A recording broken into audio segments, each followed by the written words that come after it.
souhaite intervenir. Merci, Monsieur Krelki. Je vous remercie d'abord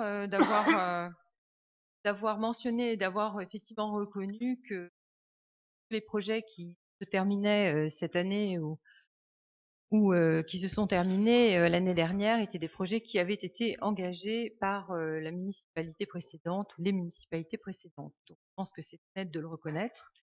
Je ne suis pas je ne partage pas en revanche sur les résultats tout à fait le point de vue qui a été évoqué tout à l'heure dans le cadre du contrôle de la décompte, mais on est toujours sur le même sujet des finances bien sûr, qui a été évoqué par notre collègue Patrick Scalzo, qui disait en quelque sorte que la baisse des dotations globales de la dotation de l'État, finalement, n'avait pas tellement impacté la commune et que, puisque le budget de la commune restait globalement à peu près équilibré malgré cela, du fait notamment des droits de mutation dont nous avons pu bénéficier.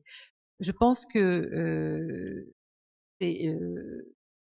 au contraire, la commune était dans une situation très difficile, qui avait conduit d'ailleurs la municipalité à relever la taxe sur les résidences secondaires pour avoir une fiscalité un peu supérieure parce que rien n'indiquait que les droits de mutation allaient être élevés et rester élevés. Et il y a eu justement, bien au contraire, une hausse tout à fait imprévue des droits de mutation.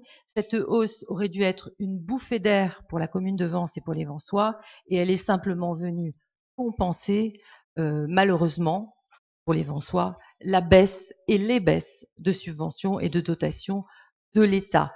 Donc je suis étonnée de cette analyse, mais peut-être que il faut se mettre, je ne sais pas, bien avec l'État ou opportunément en marche, je ne sais pas. Mais enfin, en attendant, je pense qu'effectivement, il est important de savoir que les droits de mutation dont nous faisons état aujourd'hui dans le compte administratif ne sont pas censés durer toujours. Et on l'a vu il y a quelques années, on a eu dans toutes nos collectivités des baisses drastiques des droits de mutation, c'est-à-dire des ventes de biens immobiliers, parce que peut-être que tout le monde ne sait pas, en tout cas ceux qui nous regardent, ce que sont les droits de mutation. Et quand il y a une baisse du marché immobilier, c'est évidemment dramatique pour les communes. Donc s'ajoutent à ça les pénalités SRU et effectivement, heureusement qu'il y a eu ces droits de mutation, sinon la commune ne pouvait pas se relever de ces baisses de dotation globale de l'État.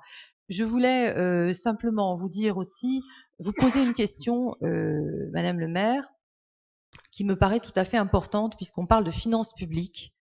La Direction générale des finances publiques a, semble-t-il, pris la décision le 12 ou le 13 juin de fermer à très moyen terme, voire à court terme, la trésorerie de Vence et d'autres trésoreries.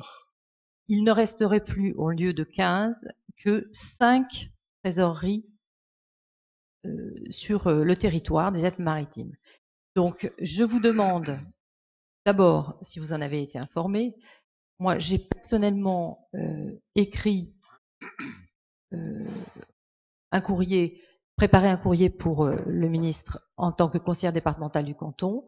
Nous nous sommes battus il y a 2 ou 3 ans pour que cette trésorerie ne ferme pas. Il semble que la décision soit prise à nouveau, en tout cas qu'elle soit à nouveau sur la sellette. Et je pense qu'il est essentiel que l'on se mobilise. Et je souhaiterais que ce conseil municipal puisse prendre une motion pour demander officiellement que la trésorerie ne ferme pas. Vence est une ville. Vence n'est pas un village dans le moyen pays.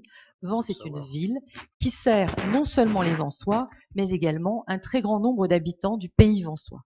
Et donc, il est essentiel que nous gardions ce service public et que là aussi, l'État ne nous fasse pas, là encore, l'État ne nous fasse pas défaut. Voilà, je voulais vous proposer en tout cas qu'en fin de séance, nous prenions une motion pour demander le maintien de la trésorerie de Vence et son rôle tout à fait particulier, quelle que soit la taille de la commune, puisque nous sommes dans le moyen pays, au cœur du moyen pays, et que nous desservons beaucoup de villages alentours.